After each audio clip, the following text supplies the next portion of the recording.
우리의 형상을 따라 우리의 모양대로 우리가 사람을 만들고 그들로 바다의 물고기와 하늘의 새와 가축과 온 땅과 땅에 기는 모든 것을 다스리게 하자 하시고, 하나님이 자기 형상 곧 하나님의 형상대로 사람을 창조하시되 남자와 여자를 창조하시고, 하나님이 그들에게 복을 주시며 하나님이 그들에게 이르시되 생육하고 번성하여 땅에 충만하라.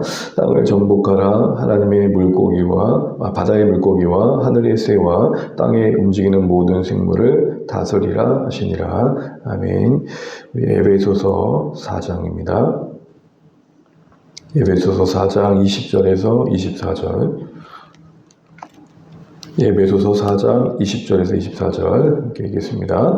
오직 너희는 그리스도를 그같이 배우지 아니하였느니라. 진리가 예수 안에 있는 것 같이 너희가 참으로 그에게서 듣고 또한 그 안에서 가르침을 받았을진데, 너희는 유혹의 욕심을 따라 썩어져가는 구습을 따르는 옛사람을 벗어버리고 오직 너희의 심령이 새롭게 되어 하나님을 따라 의와 진리의 거룩함으로 지으심을 받은 새 사람을 입으라. 아멘.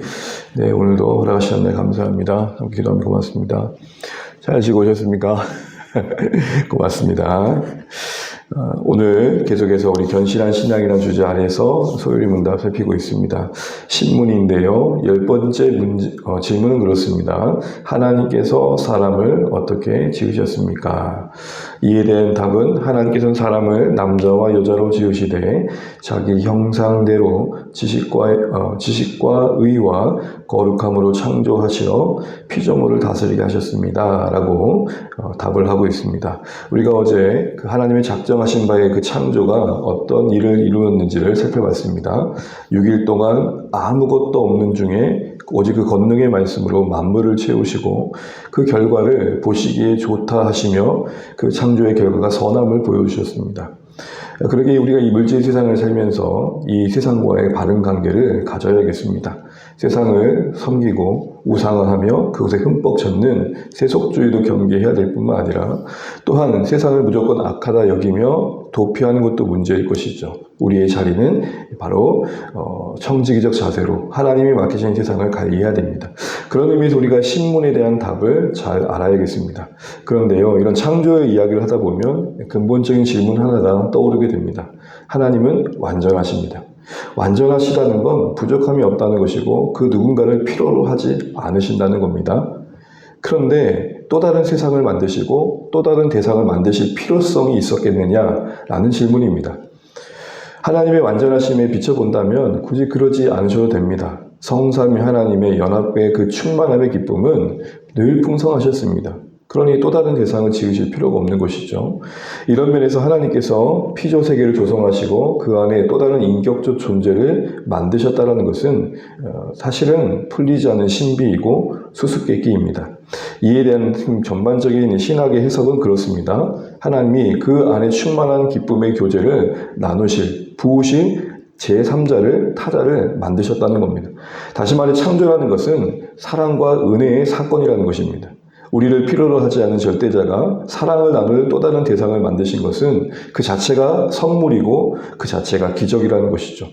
그러기에 그 창조의 사건으로 존재하게 된 우리의 존재 자체는 그런 면에서 보면 참 그 자체가 기적적인 것입니다. 이러한 사랑의 관심은, 이러한 하나님의 사랑의 목적은 하나님의 형상으로 지으심과도 연결되어집니다. 그 사랑을 나눌 대상으로 지으셨으니 단순한 물질과 단순한 어떤 아무 생각 없는 어떤 인격이 없는 존재로 만드실 수는 없었던 것이죠. 그래서 하나님의 형상으로 그 대상을 지으셨다 말씀합니다. 오늘 창세기 1장 우리가 26절 이하에 보게 되면은 하나님께서 특별히 세상을 만드실 때 그 마지막 인간을 만드시는 사건 속에서는 성삼위 하나님이 자신들을 계시하시며 의논하신 모습을 보이십니다. 그만큼 인간의 창조의 현장을 특별하게 여기고 계신 것이죠. 그리고는 그 형상으로 지으셨다 합니다. 이 하나님의 형상은 우리가 너무 상식적으로 아는 것처럼 외모는 아닐 것입니다. 영어로는 쉽게 이미지로 되어 있고 또 다른 번역에는 캐릭터로 되어 있는데, 그 어떤 성품과 속성, 다른 말로 말하면 유사성이라고 말하는데 닮은 존재라는 거예요. 하나님을 닮은 존재. 이게 딱 하나님의 형상입니다. 그 하나님을 닮은 존재로 우리를 지어서 교제케 하시기를 원하셨다는 것입니다. 하나님과 사귀는 인격성을 부여하셨던 것이죠.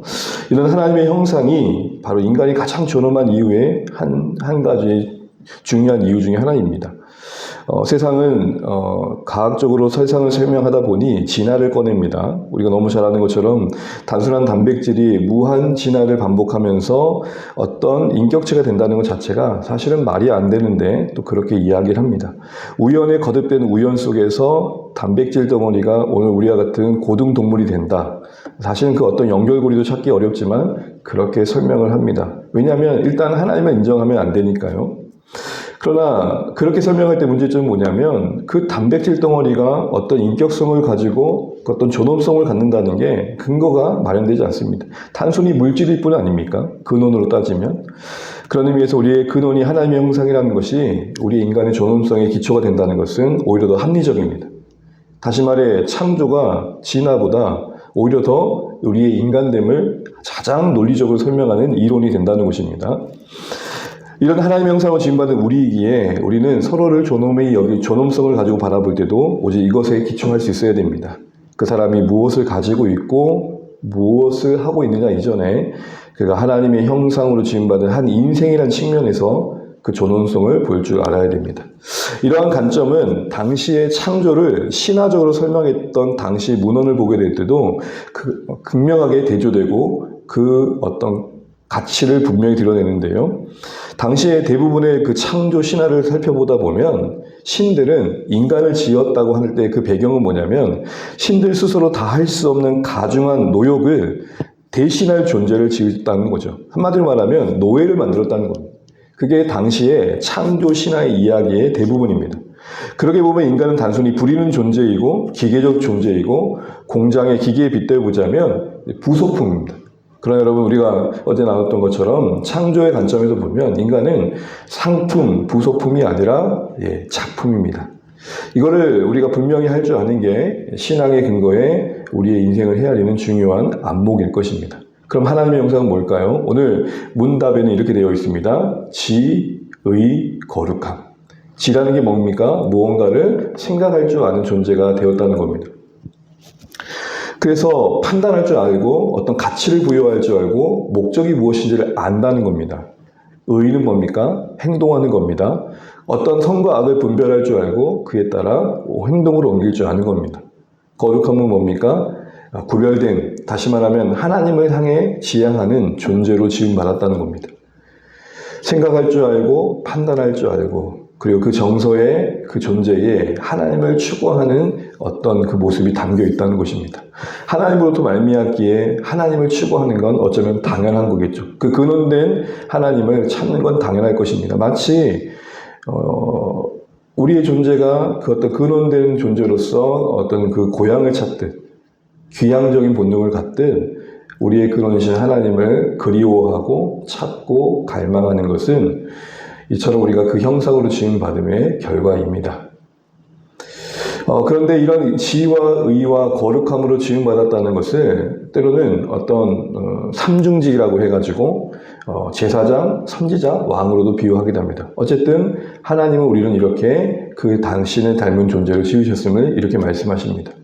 더 나아가 또 하나는 남녀로 지으셨다고 합니다. 이것은 생육할 수 있는 존재로 지으셨다는 것이고 더 나아가 확장된 의미로는 관계적 존재로 공동체 존재로 지으셨다는 겁니다. 인간 자체가 하나님의 형상대로 산다는 것은 관계 속에서 살아낼 줄 아는 것이라는 것이죠.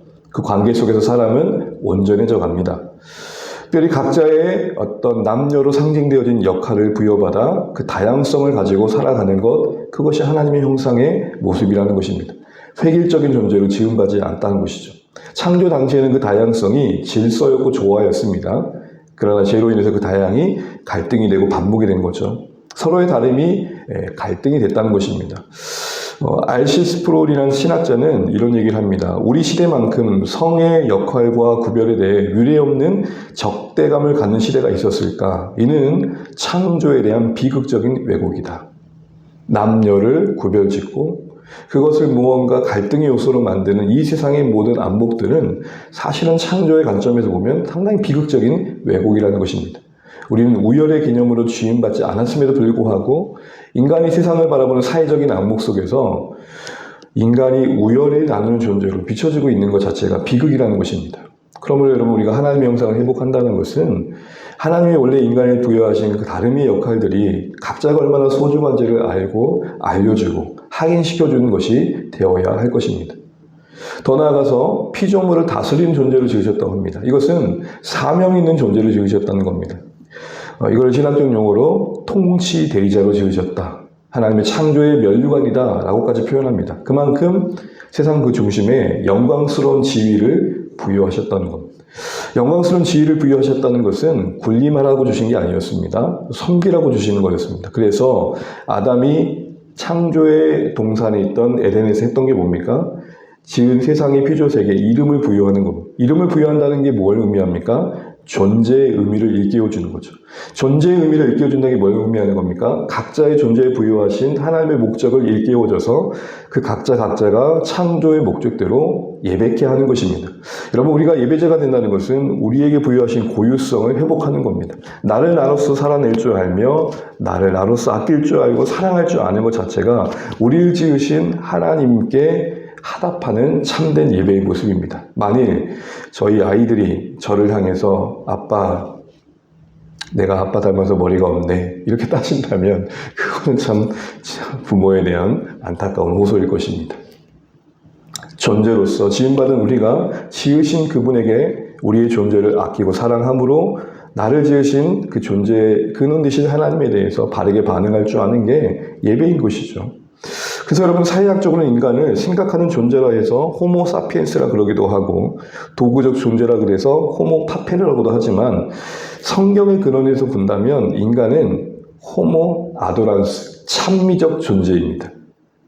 인간의 근원은 예배적 존재라는 것이죠. 이것만 바로 안다면 우리 생애의 목적을 바로 잡을 수 있을 것입니다. 그런데 문제는 뭡니까? 이 모든 부여된 하나님의 형상의 총체적인 위기가 죄와 타락으로 임하고 말았다는 것입니다. 그래서 구원이라는 건 뭡니까? 그런 창조의 목적대로 회복하는 것입니다. 그래서 구원의 또 다른 이름을 재창조라고 합니다. 창조가 부족했다는 게 아닙니다. 창조의 목적을 회복한다는 것입니다. 그런 의미에서 여러분, 우리가 에베소서 4장 말씀을 읽었는데요. 우리가 구원받은 신자로서 우리의 삶의 목적을 다시 한번 해야 됩니다. 그게 뭡니까? 의와 에베소 4장 24절을 보십시오. 하나님을 따라, 하나님의 형상을 따라 지음받은 의와 진리와 거룩함을 다시 한번 회복하는 존재가 되는 겁니다. 이를 위해서 우리는 뭘 해야 됩니까? 20절을 보십시오. 그리스도를 배워야 됩니다. 지금 문제는 그리스도를 배운 대로 살지 못했다는 걸 지적하고 있습니다. 그러므로 우리는 하나님의 형상, 곧 그 의와 진리와 거룩함을 회복한 존재로 살기 위해서 그것을 보여주신 예수님을 주목해야 됩니다. 그런 의미에서 우리는 예수님을 바라보는 것입니다. 이제 말씀을 맺겠습니다. 사랑하는 주 안의 가족 여러분, 하나님은 세상을 그 작정하심을 창조로 시작하셨습니다. 그 중심에 그 영광스러운 존재로 인간을 지으십니다. 그것이 하나님의 형상으로 지으셨으므로 선언됩니다. 그 형상으로 지으셨음은 지와 의의 거룩한 속성을 갖고 있는 인격적 존재로 지으셨으며 남녀로 상징되어지는 관계적 존재로 지으셨고 피조물을 다스리라는 역할을 부여받은 사명적 존재로 지음받음으로 확인되고 있습니다. 인격적 존재, 관계적 존재, 사명적 존재. 이 존재됨을 우리가 바르게 아는 것, 그것이 예배자의 가장 중요한 출발입니다. 우리가 하나님의 형상으로 지음받은 것을 총칭한다면 예전적 존재, 예배적 존재로 지음받았던 것이죠. 호모 아도란스. 그런 의미에서 우리는 예수님 안에서 하나님의 형상을 회복하는 것 자체가 하나님께 얼마나 큰 예배가 되어진지를 알아야 됩니다. 김철수 씨의 꽃이라는 시를 아시죠? 누군가 내 이름을 불러주기 전에는 나는 하나의 몸짓에 불과했다. 그러나 나는 누군가의 불러줌에서 누군가의 눈짓이 되었다. 사랑하는 주 안의 가족 여러분, 인간에 부여된 이 하나님의 형상의 고유성, 특별함, 이것이 죄로 인해 무너진 이 세상 속에서 먼저 우리 자신이 하나님 안의 작품임을 기억해야겠습니다. 또한 서로가 그리스도 안에서 서로의 가치를 확인시켜주고 존중해주며 인정해주고 사랑해줌으로 서로가 얼마나 소중한 존재를 알려줘야겠습니다. 이것이 예배입니다. 우리 서로의 부여된 이 하나님의 고유한 형상을 깨닫게 해주는 것이 예배자로 살아가는 시작입니다. 호모 아도란스의 정체성을 회복할 수 있도록 우리에게 부여된 인간의 지으심의 의미를 바로 알고 그것을 우리가 알려주고 우리도 바로 알므로 하나님 앞에서 합당한 모습을 회복해야겠습니다. 이를 위해 우리에게 필요한 게 뭡니까? 그리스도를 주목하시는 것입니다. 예수님이 이 땅에서 어떻게 행동하셨는지, 뭘 말씀하셨는지 이것을 자주 묵상하심으로 우리 안에 하나님의 형상을 회복해 가셔야 됩니다. 만약 우리의 이런 예전적 존재의 부르심의 근본적인 부르심을 외면한다면 우리는 종교적 존재가 됩니다. 그게 위험합니다. 기독교 신앙은 종교가 아닙니다. 하나님의 형상대로 지음받은 우리 인간의 본연의 창조의 목적을 그리스도 안에 회복해 가시는 재창조의 신령한 역사를 이루어 가시는 하나님의 일하심의 현장이 우리 신앙이 되어야 됩니다. 그런 의미에서 우리가 하나님의 이 크신 계획 속에 존재하는 의미를 바로 예수님 안에서 깨달아가고 오늘도 하루도 그것을 이루어가는 한 달 되면 좋겠습니다. 다른 거 다 있더라도 오늘 이거 하나 기억하시면 좋겠습니다. 우리는 호모 아도란스, 예전적 존재로 지음받았다. 이 목적에 일치된 삶을 사는 것이 하나님께 기쁨 되어주고 우리의 존재의 목적에 합당한 것이다.